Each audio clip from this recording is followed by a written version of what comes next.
Assalamualaikum warahmatullahi wabarakatuh. Perkenalkan nama saya Hersaki Sangki dengan NIM F1E222037 akan mempresentasikan tentang organisasi IEEE atau Institute of Electrical and Electronic Engineering dan sertifikasi profesi Power System Engineer.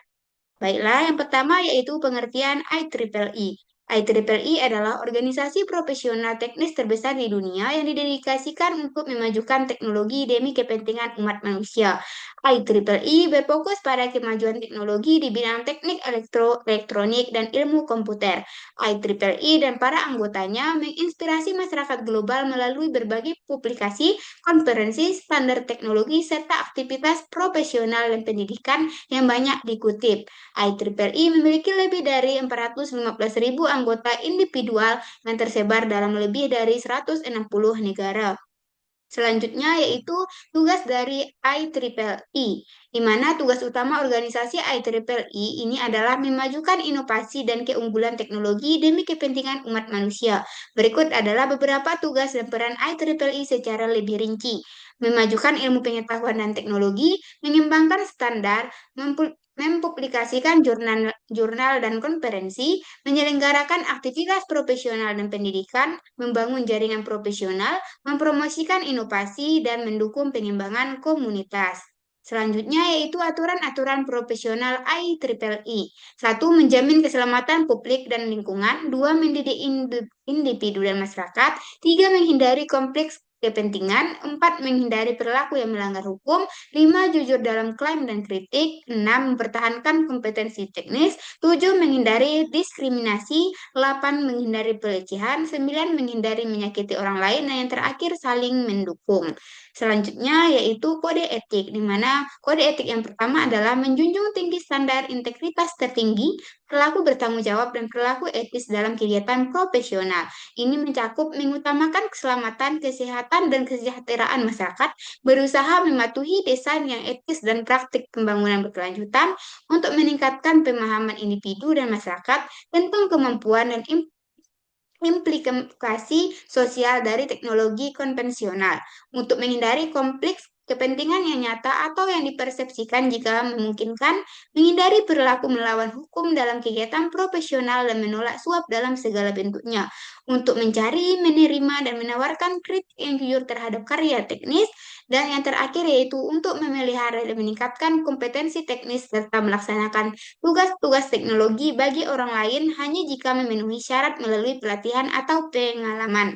Adapun untuk kode etik yang kedua yaitu memperlakukan semua orang secara adil dan penuh rasa hormat, tidak melakukan pelecehan atau diskriminasi dan menghindari menyakiti orang lain. Ini mencakup memperlakukan semua orang secara adil dan penuh rasa hormat dan tidak melakukan diskriminasi, tidak terlibat dalam pelecehan dalam bentuk apapun termasuk pelecehan seksual atau perilaku perundungan. Dan yang terakhir, untuk menghindari terjadinya kerugian pada orang lain, harta benda, reputasi, atau pekerjaan mereka melalui tindakan-tindakan yang salah atau jahat. Dan untuk kode etik yang ketiga, yaitu berusaha keras untuk memastikan kode etik ini dipatuhi oleh rekan kerja atau rekan sekerja. Selanjutnya yaitu profesi yang dapat bergabung di IEEE. Ada banyak profesi di bidang teknik elektro yang dapat bergabung di IEEE. Salah satunya adalah Power System Engineer, yaitu seorang insinyur yang bertanggung jawab dalam merancang, menganalisis, dan mengelola sistem tenaga listrik, seperti pembangkitan, transmisi, dan distribusi energi. Profesi ini sangat berkaitan erat dengan keselamatan masyarakat dan berkelanjutan lingkungan, sehingga menuntut penerapan etika profesi secara konsisten. Selanjutnya yaitu adapun tingkatan sertifikasi profesi Power System Engineer yaitu yang pertama tingkat pemula atau entry level, Associate System Engineering Professional. Jika Anda baru saja mulai berpraktik di bidang teknik sistem atau lulus dengan gelar terkait, maka sertifikasi ASCP merupakan cara yang bagus untuk melengkapi keterampilan teknis sistem yang sedang Anda kembangkan.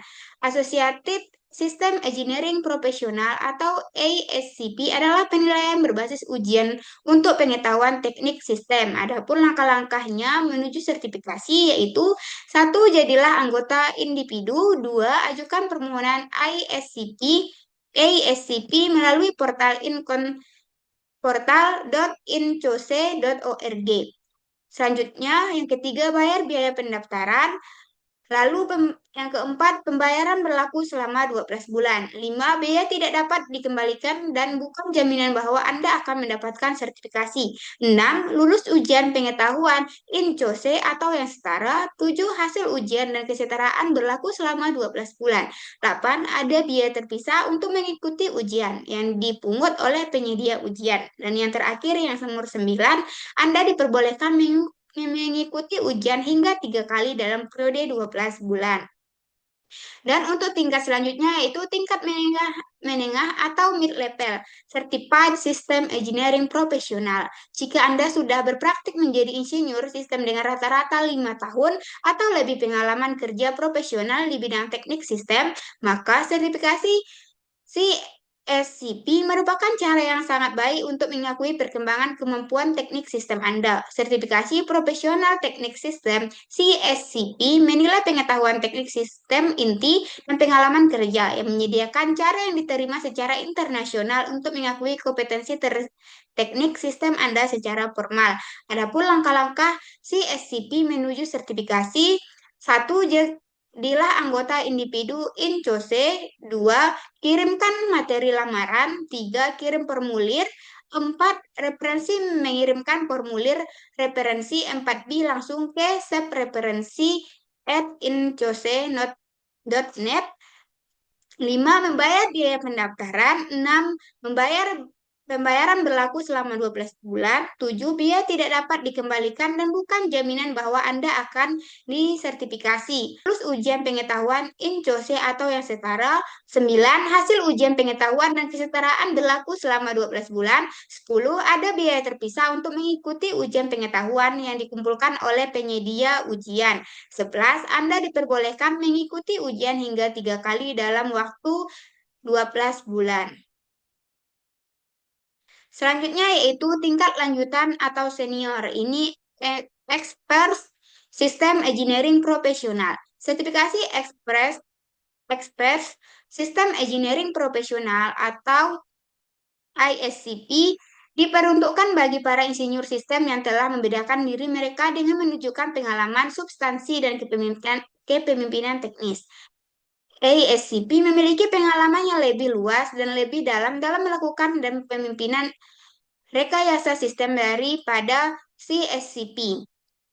ISCP memiliki setidaknya 20 tahun pengalaman rekayasa sistem dan merupakan orang yang dicari orang lain dengan pertanyaan teknis yang spesifik dan menantang. Adapun untuk langkah-langkah sertifikasi ISCP yaitu: 1. Semua harus dilakukan dalam urutan ini. Materi aplikasi ditinjau oleh peninjau aplikasi sertifikasi yang terlatih. 2. Jadilah anggota individu INCOSE. 3. Kirimkan materi lamaran. 4. Kirimkan formulir aplikasi individu 41 melalui portal .incose.org. 5. Referensi mengirimkan formulir referensi 4B langsung ke subreferensi@incose.net. 6. Bayar biaya pendaftaran ASCP. 7. Pembayaran berlaku selama 12 bulan. 8. Biaya tidak dapat dikembalikan dan bukan jaminan bahwa Anda akan disertifikasi. 9. Lulus wawancara kepemimpinan. Dan yang terakhir, Anda akan diundang untuk menjawab pertanyaan tertulis tentang pengalaman kepemimpinan teknis Anda. Mungkin sekian presentasi saya. Jika ada yang salah, saya mohon maaf. Terima kasih. Assalamualaikum warahmatullahi wabarakatuh.